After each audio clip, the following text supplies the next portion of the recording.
Hello दोस्तों, मेरा नाम है स्नेहासिस पाठी। तो फिर इस वीडियो में हम पढ़ेंगे geography with explanation as well as कौन सा ऑप्शन राइट है, आप इधर देख सकते हो। तो फिर इसमें स्टेटमेंट क्या दिया है, एक यूजुअली स्टेटमेंट यही दिया है कौन सा ऑप्शंस या फिर कौन सा ऑप्शन किससे किस स्टेटमेंट से बिलोंग करता है। अगर देखें, a tourist came to a certain place, मैं पढ़ता हूँ आपको समझिए। A tourist came to a certain place in the northern hemisphere. Okay, usually हम हेमिस्फीयर जाते हैं tropic of cancer, tropic of capricorn, equator और antarctic circle and arctic circle अगर जानते हैं। तो फिर अगर देखें नॉर्थन हेमिस्फीयर में सर्टेन पर्सन विजिट किया, he along with his local guide to reach path, that he along with his local guide, okay, along with his local guide he usually visited a place in southern hemisphere। Southern hemisphere के एक plot में गया, means एक certain part में गया, अपना tourist जो भी होते हैं घूमने के लिए जब गया था, he that the place is receiving the highest temperature of the year. So उस प्लेस से क्या होता है या फिर उस प्लेस से बिलोंग करता है बहुत ज़्यादा अच्छा क्लाइमेट, बहुत ही ज़्यादा मात्रा में मीन्स क्लाइमेटिक चेंज या फिर हाई टेम्परेचर का माना जाता है उस प्लेस में। He hardly find some shade to rest. अगर उतना ज़्यादा क्लाइमेटिक कंडीशन हार्श रहता है तो फिर ट्रीज़ का अवेलेबिलिटी भी बहुत कम रहता होगा। तो उसी दौरान he would notice that some trees were survive to his long drought having thorns instead of broad leaves and broad trunk to store water. Usually अगर देखें जो भी ट्रीज उसमें रहता था उसमें क्या होता था, मीन्स जैसे कि हम जानते हैं कैक्टस होते हैं जो कि डेजर्ट प्लांट्स होते हैं, उस समय उसी प्रकार के ट्रीज उसमें मिलते थे जो कि broad trunk to store leaves, broad leaves and broad trunk to store water. Okay, तो उसी दौरान the local guide informed him that this place had received highest rainfall 3 to 4 months later. So later means जो भी rain होता था उस northern hemisphere reason में, वो क्या होता था 3 to 4 months लेटर में होता था। उसी दौरान उसका ट्रीज भी बहुत बड़ा होता था या फिर ट्रंक्स जो कि वाटर स्टोर करने में। तो फिर इसमें यही स्टेटमेंट दिया है। So according to the statement which of the following answer is correct. SAVANNA, savanna climate, which is the one of the regional climate, or we can say that climatic condition which is situated or which has been signified to the above given passage। Okay, above given passage से यही related है। ठीक है, तो फिर कौन सा option right है इसमें से, वो है सावन क्लाइमेट, SAVANNA, सावना क्लाइमेट।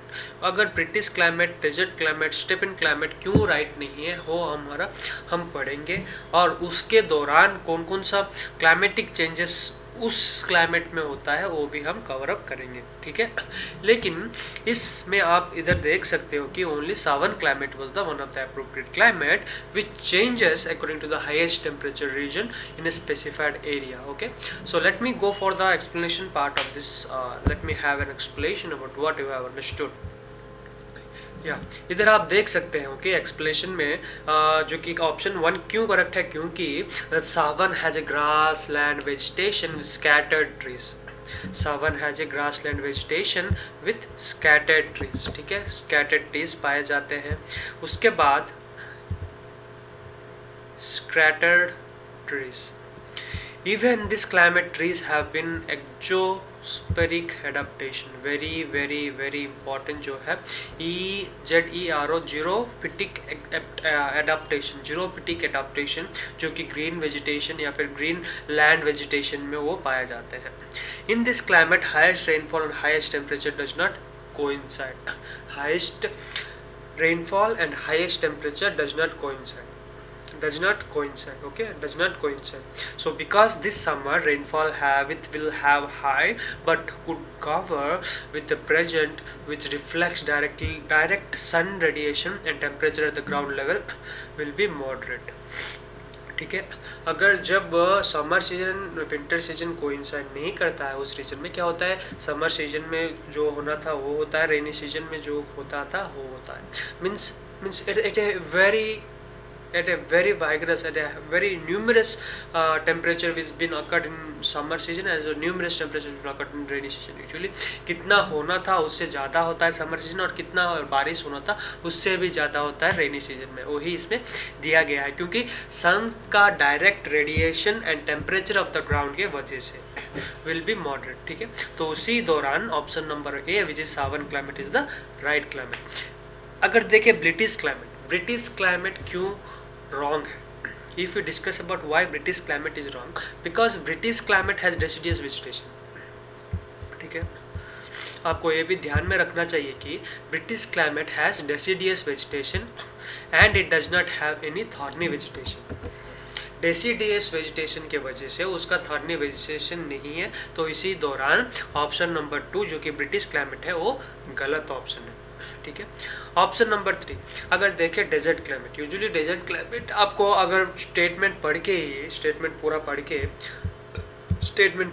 के आपको यही आया होगा मीन्स मन में कि desert is the right option. आशा करता हूँ कि आप समझ रहे हैं. So, watching to the above question or statement question, you have came across the following option that desert climate is the right answer. आपको जो भी पढ़ेगा आपको यही समझ में आएगा कि उस एरिया में ड्रॉट है तो फिर उस एरिया में क्या होगा, डेजर्ट का लोकेशन होगा, तो इसीलिए वो डेजर्ट क्लाइमेट है. लेकिन आपका जो कि थिंकिंग होता है ना वो गलत है. क्यों गलत है? क्योंकि वो सावन क्लाइमेट में आता है. डेजर्ट क्लाइमेट में क्या होता है? Desert climate will have long drought, broad trunk trees to store water and thorny vegetation to reduce the loss of water. But rainfall characteristics of the desert would not match with the condition given to the above passages. आपको समझ आ गया ना? Means rainfall जो भी हुआ है, highest rainfall जो कि 3 मंथ्स में सिचुएटेड है वो डेजर्ट क्लाइमेट में पाया नहीं जाता. Usually it does not come across with the rainfall which is been illustrated in the above passages with the desert climate. Usually desert climate does not have sufficient rainfall. Okay, are you understanding what I'm saying? So usually desert climate does not have any sufficient rainfall throughout the year. That's the reason why option number 3 which is desert climate is the wrong answer. Why it is wrong answer? Because 3 to 4 months which has been illustrated, but 3 to 4 months which has been illustrated in the latter, it is belongs to savan climate rather than desert climate. Okay, so that's the reason what. Then after steppes was practically treeless and the grasses are much shorter. Okay, steep climate में क्या होता है? Steep climate में grasses छोटे रहते हैं और tree less होता है, तो इसमें दिया गया broad trunk. That's the reason why option number D जो भी है वो गलत ऑप्शन है. ठीक है, तो फिर नेक्स्ट क्वेश्चन में जाएंगे. नेक्स्ट क्वेश्चन में देखिए, please try to watch all the questions which are even more important. Okay, तो इधर आप देख सकते हो कि जो सेकंड नंबर क्वेश्चन है वो सुनामी के रिलेटेड है, सुनामी से रिलेटेड है जो कि 2004 में हुआ था. The tsunami wave that destroyed the Indian coast. The tsunami wave that destroyed the Indian coast in 2004. So due to earthquake, किसके वजह से? जो कि earthquake हुआ था सुमात्रा कोस्टल ऑफ इंडोनेशिया में जो हुआ था, जिसका इम्पैक्ट सुनामी के माध्यम से 2004 में स्टिक हुआ था. ठीक है, कहाँ पे? इंडिया में. तो फिर अगर देखें which of the following are the regions for the Indian coast not facing tsunami wave after 2004. So इसमें से कौन सा रीजन है जो कि सुनामी अभी तक 2004 के बाद अभी तक नहीं आई, आफ्टर 2004. सो अगर देखें sea level rise due to global warming, low magnitude of earthquake, तीसरा है rift in Indo Australian plate. मेरे को पता मीन्स आपको आंसर ही ढूंढना पड़ेगा, इसमें आंसर दूंगा लेकिन आप फॉरवर्ड करके भी देख सकते हो आंसर, लेकिन आपको ये समझ आना चाहिए कि आंसर क्या हो सकता है. जैसे कि हम जानते हैं सी लेवल राइज, ये भी एक इम्पॉर्टेंट एस्पेक्ट है. जैसे कि ग्लोबल वार्मिंग से सी लेवल राइज होता है. जिस एरिया में मैं रहता हूँ उस एरिया में 2050 तक सब कुछ अंत होने वाला है, जो कि एक्सपेक्ट रिसर्चर्स का जो मानना है. तो फिर उस समय क्या होगा, मैं एक कोस्टल एरिया जो कि मेरा अब तक 30 या फिर 36 किलोमीटर अपार्ट फ्रॉम द सी में हूँ, तो उसी दौरान हमको बहुत जो भी सिचुएटेड में जहाँ पे मैं सिचुएटेड हूँ उसमें बहुत ज़्यादा अभी तक जैसे कि हम जानते हैं natural disaster already occurred in Odisha. So basically there are different kinds of natural disaster which even I had experienced, जो कि मैं experience करके आ रहा हूँ 2017, 18, 19, Hudhud, Phylin, Titli, और yeah, these are the some of the natural calamities where I have experienced with my own. So even जब मैं घर में ही बैठता था उस समय मीन्स सब कुछ बड़ा बड़ा ट्रेस उठाकर फेंक दिया था, वो तूफान जो भी होता है, जो मेरा एक्सपीरियंस है बहुत ही means at the situation where I even had experienced lot of things. Many of the many of the peoples have lost their livelihood, and even dead bodies even comes the river water and sticks with the shore of the river water. Understanding what I'm saying? So even many of the families even died in the mountain regions because of this Titli or this natural calamities. So I am one of the impact. I am one of the person who has even experienced this kind of situation in my whole life. So it is not other thing. I just want to share my thing. I just have said. But let me stick with the topic. So the second number thing is that the low magnitude of the earthquake rift in the Indo-Australian plate. So which of the following statement is the right statement above, based on the above statement, above definition given below? So let me have an understanding about that. Let me show you the options, which of the option is correct and which of the option is the wrong option. Okay.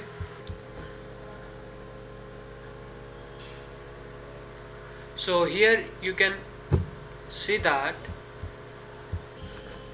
So इधर आप देख सकते हैं या फिर you can see here that so only option 2, which is the rise of magnitude, okay, low level of magnitude. So that's the main answer. That's the answer for the above given question, that sea level rise does not cause a tsunami. Okay, sea level rise in the water level of sea, but neither it causes tsunami. Tsunami usually caused by earthquake. We even know that. Plates का जो means जैसे कि हम जानते हैं हिलना, plates का जब हिलता है सुनामी का फॉर्मेशन होता है, वो सभी को पता है, मीन्स 6th क्लास से लेकर आप पढ़ के आ रहे हो. तो फिर स्टेटमेंट 2 ही करेक्ट है, या फिर क्यों करेक्ट है? The magnitude of earthquake occurring in the Sumatra region is very small, so the magnitude of the tsunami wave is also small. So only such waves does not reach as Indian coasts. The main answer is less magnitude of Sumatra region. Less magnitude in the Sumatra region के वजह से ही क्या होता है, Indian coast को वो tsunami stick नहीं करता या फिर स्ट्राइक नहीं करता है. ठीक है, तो उसके बाद rift in Indonesian place has no relation with tsunami. Indo Australian plate का रिफ्ट जो होता है ना, वो क्या होता है, वो इंडियन ओशन या फिर इंडियन कोस्ट से बिलोंगिंग ही नहीं करता. अगर देखें एडिशनल इंफॉर्मेशन पार्ट में, very important aspect that additional information cause of tsunami. Tsunami का कॉज क्या होता है? The tsunami can be caused by any disturbance that displace a large water mass from its equilibrium position. एक equilibrium position से उसका displacement का होना ही tsunami कहते हैं. ठीक है, समझ आ रहा है ना? तो उसके बाद the usual immediate cause of tsunami is sudden displacement in the sea bed due to submarine earthquake. में इधर पूरा लैंड मीन्स क्या होता है, सी का एक अंत भाग है या फिर ग्राउंड लेवल है, इधर सी चल रहा है. अगर ग्राउंड में थोड़ा डिस्टर्बेंस चलेगा तो फिर सी लेवल राइज होगा, तो उसी दौरान वो क्या होगा, एर्थक्वेक का फॉर्मेशन लेगा. ठीक है, एर्थक्वेक का क्या लेगा, फॉर्मेशन लेगा. वही इसमें डिस्प्लेस किया है, जो कि the tsunami on 26th of December 2004 was caused after the earthquake displacement the seabed of the coast of Sumatra region.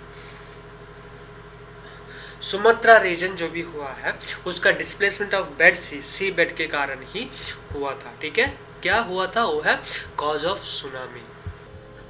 तो इसमें आप ये भी देख सकते हो कि 1883 में काराकोटा जो भी हुआ था, जो कि वल्केनिक इरप्शन हुआ था, उसके वजह से भी थोड़ा कुछ सुनामी होने वाला है या फिर होता है. क्योंकि वो नेचुरल कैलामिटीज है। नेचुरल कैलामिटीज में क्या आता है, बेड का डिस्टर्बेंस होता है, सोने का बेड नहीं यार, सी बेड, ठीक है, सी बेड या फिर ग्राउंड बेड का डिस्टर्बेंस होता है। उसके वजह से क्या होता है, फ्लक्चुएशन इन सी लेवल होता है। फ्लक्चुएशन इन सी लेवल होने के बाद 150 मीटर के हाइट के दौरान सी का राइज होता है और उससे वो वैनिश करके चला जाता है, ठीक है, वो भी आपको समझ आना चाहिए। उसके बाद during a submarine landslide the equilibrium sea level alters the sediment moving along the floor of sea. Okay, this also you should have to mention, this also you should have to see that the gravitational force and propagate tsunami. Usually gravitational force के वजह से भी tsunami हो सकता है। Landslide एक mechanism है। Intensity exploration can also cause a tsunami. Most destructive tsunami can cause due to fall and extra object extra industrial object on the earth. Usually extra industrial object जब space से आके गिरेगा तो फिर tsunami का rise होगा, ठीक है, वो भी आपको समझ आना चाहिए। तो उसके बाद mechanism of tsunami, let me have a understanding और discussion about the mechanism of tsunami.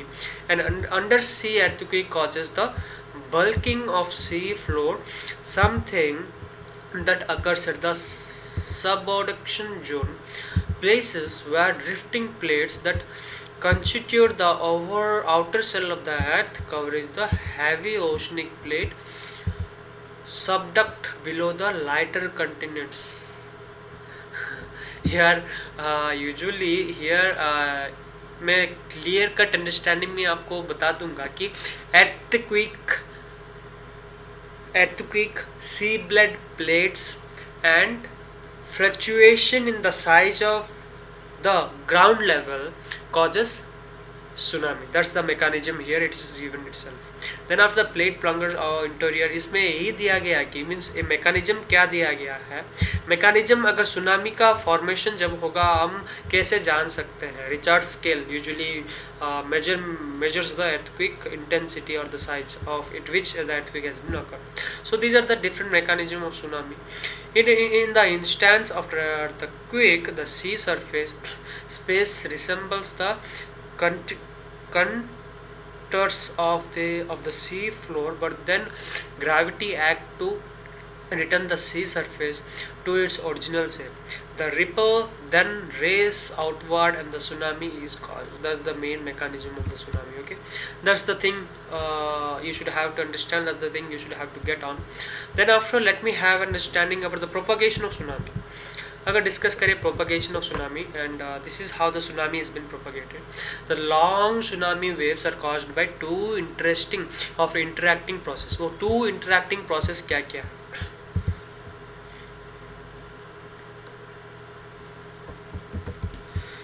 To interacting process क्या क्या है? Usually the two interacting process which usually helps in propagation of the tsunami are the slope of the area which creates a horizontal pressure force.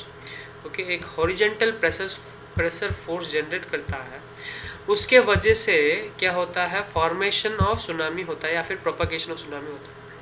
Then there is a pilling or lowering of sea surface as water or varies. Okay, pilling of the sea surface. Then there is a pilling up of lowering of sea surface as water moves in varying speed in the direction that the wave form in moving. Okay, direction. This process together creates propagating wave. Usually इस process के दौरान क्या होता है, propagating wave का generation होता है, ठीक है। propagation of मीन्स ए बढ़ते जाएगा, मीन्स आपको समझ आ रहा है ना क्या बोलना चाहता हूँ, वही this is how usually the propagation of tsunami wave is been transmitted. Okay, so let me have the ending of this session. So thanks for watching the video until end.